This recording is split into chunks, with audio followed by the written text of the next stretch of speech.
Assalamu alaikum students. Welcome to the Bright Future Academy. Today we are going to study gaseous exchange in plants.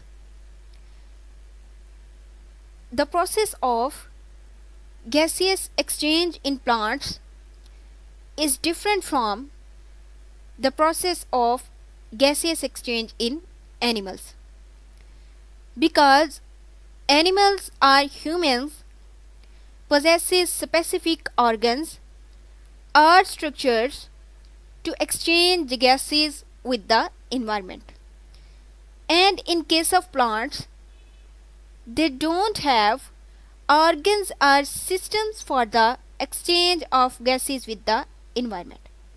For example, humans or animals possesses mouth, nose or other organs through which they can exchange gases with the environment. लेकिन पौधों में as such कोई ऐसा organ मौजूद नहीं है कि जिसके ज़रिए वो माहौल से गैसों का तबादला कर सके. Then the question arises here is that how plants exchange gases with the environment. Every cell of the plant body, पौधे का या पूरी प्लांट बॉडी का जो एक सेल है, exchange gases with the environment bye its own. वो खुद ही माहौल से गैसों का तबादला करता है. अब गैसेस एक्सचेंज प्लांट्स में कैसे होती है और ये सारा प्रोसेस कैसे है, इसको डिटेल से स्टडी करते हैं. Then the first thing is stomata. Stomata और स्टोमा क्या है? The leaves and young stems have stomata in their epidermis. पत्तों में और छोटे तनों की एपिडर्मिस में स्टोमेटा मौजूद होते हैं. सबसे पहले आपको पता होना चाहिए कि एपिडर्मिस क्या है. एपिडर्मिस प्लांट लीव की जो सेकंड आउटर लेयर है उसको बोलते हैं एपिडर्मिस. मतलब अगर एक लीफ है आपके पास तो उसकी जो अपर मोस्ट लेयर आपको नज़र आ रही है किसी पत्ते की लीफ की, तो उसको आप बोलेंगे क्यूटिकल. लेकिन उस क्यूटिकल के नीचे जो लेयर मौजूद है उसको क्या बोलेंगे? एपिडर्मिस. तो स्टोमेटा कहाँ मौजूद है? एपिडर्मिस में. अब देखते हैं स्टोमेटा क्या है. Stomata are the specialized structures, bean shape structures. ये बीन शेप ऑर्गन्स हैं, स्ट्रक्चर्स हैं. किसमें? एपिडर्मिस में, लीफ की. which have the ability to contract or open, as shown in the diagram in situation 1 and situation 2. In situation 1 stomata are open and in situation 2 stomata are closed. The gaseous exchange occurs through these stomata. इन्हीं stomata के open and close होने से पौधे अपनी गैसों का तबादला कर पाते हैं. जब स्टोमेटा ओपन होते हैं तब प्लांट या प्लांट बॉडी गैसेस को अपनी बॉडी में लेके आ सकती है. लेकिन जब ये स्टोमेटा क्लोज होते हैं तब गैसेस प्लांट बॉडी से ना तो बाहर जा सकती हैं और ना ही एंटर हो सकती है. ये जो स्टोमेटा है ये वर्क करते हैं एज अ गेट और डोर. जैसे ही ये स्टोमेटा क्लोज हो जाएंगे तो गैसेस एक्सचेंज नहीं होगा, लेकिन जैसे ही स्टोमेटा ओपन हो जाएंगे तो प्लांट्स दोबारा से अपनी बॉडी में गैसेस को लेके आ भी सकते हैं और गैसेस को रिलीज भी कर सकते हैं. The inner cells of leaves mesophyll. उसने ब्रैकेट में लिखा है मीजोफिल, मतलब लीव्स के जो इनर सेल्स हैं, पत्ते के अंदर जो सेल्स मौजूद हैं उसको हम क्या बोलते हैं? मीजोफिल. बायोलॉजी में कुछ टर्म्स ऐसी हैं जिन्हें आपने याद रखना होता है. एंड स्टेम्स, और जो उसकी स्टेम्स हैं, also have air spaces among them. उन सेल्स के दरमियान कुछ खाली स्पेसेस भी मौजूद हैं. इन एयर स्पेसेस का या कुछ खाली स्पेसेस का भी कुछ फंक्शन है क्या फंक्शन है? Which help in the exchange of gases, जो कि गैसों के तबादले में हेल्प आउट करती हैं। अब इस सारे प्रोसेस को देखें तो सारा प्रोसेस कुछ इस तरह से है। सबसे पहला स्ट्रक्चर हमने पढ़ा स्टोमेटा। स्टोमेटा कहाँ पे मौजूद है? एपिडर्मिस में। और एपिडर्मिस क्या है?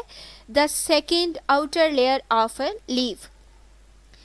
उस स्टोमेटा में जब गैसेस एक्सचेंज हो रही होती हैं, मतलब कि जब स्टोमेटा ओपन है, देन प्लांट बॉडी इन्वायरमेंट से गैसेस को अपनी बॉडी में लेके आ सकती है। तो प्लांट किस गैस को यूटिलाइज करते हैं? कार्बन डाइऑक्साइड को। वो कार्बन डाइऑक्साइड को अपनी बॉडी में लेके आएंगे। अब वो कार्बन डाइऑक्साइड उनकी बॉडी में कहाँ पे मूव करेगी या कहाँ पे रहेगी? तो हमने यहाँ पे पढ़ा एयर स्पेसिस अमंग देम, मतलब उन सेल्स के दरमियान एयर स्पेसिस भी हैं। वो जो खाली जगह हैं, एयर स्पेसिस हैं, उनके अंदर कार्बन डाइऑक्साइड फिल हो जाएगी। जब वहाँ पे कार्बन डाइऑक्साइड फिल हो गई तो प्लांट्स रिमूव कौन सी गैस करते हैं? ऑक्सीजन गैस को। देन प्लांट्स वहाँ से ऑक्सीजन गैस को इजीली रिमूव कर सकेंगे। तो स्टोमेटा क्या है और इनका फंक्शन क्या है, ये हमने डिस्कस कर लिया। Then the next is cuticle. What is cuticle? Cuticle is the outermost layer of plant leaf. Plant leaf की जो सबसे outermost layer है उसको क्या बोलेंगे? cuticle. और सेकेंड outermost layer कौन सी है? epidermis, as shown in diagram. ये epidermis है और क्यूटिकल कौन सी है? ये क्यूटिकल है। सबसे टॉप वाली क्यूटिकल, देन एपिडर्मिस। और नीचे जो सेल्स मौजूद हैं वो कौन से हैं? Mesophyll cells. और इनके दरमियान एयर स्पेसेस हैं। ये क्यूटिकल की डेफिनेशन है, आपने एज इट इज पेपर में लिखनी है। In young stems and leaves, जो छोटी शाखें, तने और पत्ते हैं, some gaseous exchange also occur through the cuticle, उनमें कुछ गैसेस एक्सचेंज क्यूटिकल के थ्रू भी हो जाता है, which is present over there epidermis, जो कि उनकी एपिडर्मिस के भी ऊपर मौजूद है। अब ऐसा क्यों होता है? क्योंकि जो प्लांट्स थोड़े ज़्यादा, जिनकी बार्क ज़्यादा स्ट्रांग होती है, जिनकी छाल ज़्यादा मजबूत होती है, उसमें तो क्यूटिकल बहुत ज़्यादा हार्ड हो चुकी होती है, तो उसमें से तो गैसेस एक्सचेंज नहीं हो सकती ना ट्री की बॉडी में से। तो जो छोटे स्टेम हैं उनमें जो क्यूटिकल है वो अभी थोड़ी सी फ्लेक्सिबल होती है, जिस वजह से वो क्यूटिकल के ज़रिए भी अपनी गैसेस का एक्सचेंज कर सकते हैं। यहाँ पे डायग्राम में शो कर रही हूँ गैसियस एक्सचेंज इन प्लांट्स की। The first upper most layer is cuticle, then the second upper most layer is upper epidermis, then the cells are present which we call as mesophyll cells। ये यहाँ पे आपको खाली जगह नज़र आ रही हैं जिन्हें हम क्या बोलते हैं? Air spaces. खाली जगह हैं, ये पत्ते के अंदर मौजूद हैं। लोअर एपिडर्मिस, देन ये यहाँ पे लिखा भी हुआ है air spaces are air enters. यहाँ से एयर एंटर हो रही है प्लांट बॉडी में और यहाँ पे वो सर्कुलेट कर जाएगी। ये जो एयर स्पेसिस हैं इनमें वो क्या करेगी? मूव कर जाएगी और वहाँ से जो ऑक्सीजन गैस है वो यहाँ से क्या हो जाएगी? रिमूव हो जाएगी। कार्बन डाइऑक्साइड एंटर हो जाएगी एंड ऑक्सीजन गैस रिमूव हो जाएगी। ये वाली डायग्राम आपने पेपर में बनानी है। आपने इसको कैसे ड्रा करना है और डायग्राम आपने कैसे बनानी है, आपने क्वेश्चन में कहाँ पे डायग्राम को बनाना है, मतलब हाफ क्वेश्चन के बाद या स्टार्टिंग पे या क्वेश्चन के लास्ट पे, ये हम आपको नेक्स्ट वीडियो में बताएंगे। अभी तक आप सिर्फ इस डायग्राम को ही अंडरस्टैंड करें। डे टाइम के दौरान पौधे दो तरह की सिचुएशंस को फेस करते हैं, एक डे टाइम के दौरान और एक नाइट टाइम के दौरान। डे टाइम के दौरान mesophyll cells of leaves are carrying out photosynthesis and respiration side by side. दिन के औकात में एक प्लांट बॉडी में फोटोसिंथेसिस एंड रेस्पिरेशन दोनों प्रोसेसेस एक साथ ही हो रहे होते हैं। इसकी वजह क्या है? क्योंकि डे टाइम में सनलाइट मौजूद होती है, सूरज की रोशनी मौजूद होती है। वो सूरज की रोशनी जब प्लांट बॉडी पे पड़ती है तो प्लांट उससे अपनी फूड को प्रिपेयर करता है और इस मैकेनिज्म को हम क्या बोलते हैं? फोटोसिंथेसिस। इस डायग्राम में देखें कार्बन डाइऑक्साइड प्लांट बॉडी में एंटर हो रही है और ऑक्सीजन गैस यहाँ से रिमूव हो रही है। और रिस्पायरेशन इसी प्रोसेस को कहते हैं कि प्लांट बॉडी में कार्बन डाइऑक्साइड का एंटर हो जाना और ऑक्सीजन गैस का रिमूव हो जाना। The oxygen produced in photosynthesis, अब यहाँ पे ऑक्सीजन जो बन रही है ये वाली oxygen gas O2 which is produced during the photosynthesis is utilized in cellular respiration। मतलब कि फोटोसिंथेसिस के दौरान बनने वाली ऑक्सीजन सेलुलर रिस्पायरेशन में इस्तेमाल हो जाती है। सिमिलरली इसी तरह the carbon dioxide produced during cellular respiration के दौरान बनने वाली carbon dioxide is utilized in photosynthesis, वो किस में इस्तेमाल हो जाती है? फोटोसिंथेसिस। क्योंकि ये दोनों प्रोसेसेस एक साथ ही हो रहे होते हैं, इसीलिए जो ऑक्सीजन फोटोसिंथेसिस में बनती है वो सेलुलर रिस्पायरेशन में यूज़ हो जाती है, और जो कार्बन डाइऑक्साइड रिस्पायरेशन में बनती है वो फोटोसिंथेसिस में यूज़ हो जाती है। फोटोसिंथेसिस की इक्वेशन हमने जनरल पढ़ी थी कि क्या इक्वेशन थी इसकी? 6CO2 प्लस 6H2O, मतलब 6 मॉलिक्यूल यहाँ पे किसके हैं? कार्बन डाइऑक्साइड के। तो ये कार्बन डाइऑक्साइड यहाँ पे यूज़ हो रही है। ये कार्बन डाइऑक्साइड कहाँ से आई है? सेलुलर रिस्पायरेशन से। इसी तरीके से यहाँ पे ये जो ऑक्सीजन बन रही है ये कहाँ पे यूज़ हो जाएगी? सेलुलर रिस्पायरेशन में यूज़ हो जाएगी। तो ये अंडरस्टैंडिंग हो गई। अब नेक्स्ट जो प्रोसीजर है वो है night time. During night time there is no photosynthesis occurring. ये मेन पॉइंट है कि रात के औकात में फोटोसिंथेसिस नहीं हो रही होती, क्योंकि सूरज की रोशनी तब मौजूद नहीं होती। तो फोटोसिंथेसिस के लिए जो सबसे ज़रूरी की एलिमेंट है वो है सनलाइट। तो जब सूरज की रोशनी मौजूद होगी देन ही फोटोसिंथेसिस होगी। अगर सूरज की रोशनी मौजूद नहीं है, सनलाइट नहीं है, तो फोटोसिंथेसिस नहीं होगी। The leaf cells get oxygen from the environment. तो ऐसे में जो लीव सेल्स हैं वो माहौल से ऑक्सीजन लेना स्टार्ट कर देती हैं, उल्ट प्रोसेस हो जाता है। And release carbon dioxide through stomata. वैसे जनरल तो बात तो ये है कि जो प्लांट्स हैं वो यूटिलाइज करते हैं कार्बन डाइऑक्साइड को और रिमूव करते हैं ऑक्सीजन को, लेकिन नाइट टाइम में ये सिचुएशन बिल्कुल अपोजिट है। नाइट टाइम में प्लांट्स एब्जॉर्ब करने लगते हैं ऑक्सीजन को और रिमूव करते हैं कार्बन डाइऑक्साइड को। यही वजह है कि अमूमन कहा जाता है कि रात के औकात में नाइट टाइम में दरख्तों के नीचे नहीं बैठना चाहिए या दरख्तों के नीचे नहीं सोना चाहिए, because they are releasing carbon dioxide at night. जो रात के औकात में क्या रिलीज कर रहे हैं? Carbon dioxide. और ह्यूमंस के लिए कार्बन डाइऑक्साइड हार्मफुल है, क्योंकि ह्यूमंस ऑक्सीजन गैस को एब्जॉर्ब करते हैं और कार्बन डाइऑक्साइड को अपनी बॉडी से रिमूव करते हैं। नेक्स्ट डेफिनेशन है लेंटिसेल्स की। हमने प्रीवियस स्लाइड में पढ़ा कि जो यंग स्टेम्स हैं, जो छोटी शाखें और छोटे पत्ते हैं, वो अपनी गैसेस का एक्सचेंज क्यूटिकल से भी कर लेते हैं, अपनी सबसे टॉप आउटर मोस्ट लेयर से। लेकिन जो ट्रीज हैं वो अपनी गैसेस एक्सचेंज कैसे करते हैं? लेंटिसेल्स से। तो लेंटिसेल्स क्या है? इन वुडी स्टेम्स, ऐसी जो स्टेम्स हैं जिनकी लकड़ी काफ़ी ज़्यादा हैवी है, and mature roots, the entire surface, उनकी पूरी की पूरी जो सतह है surface is covered by bark. Bark बोलते हैं दरख्त की छाल को।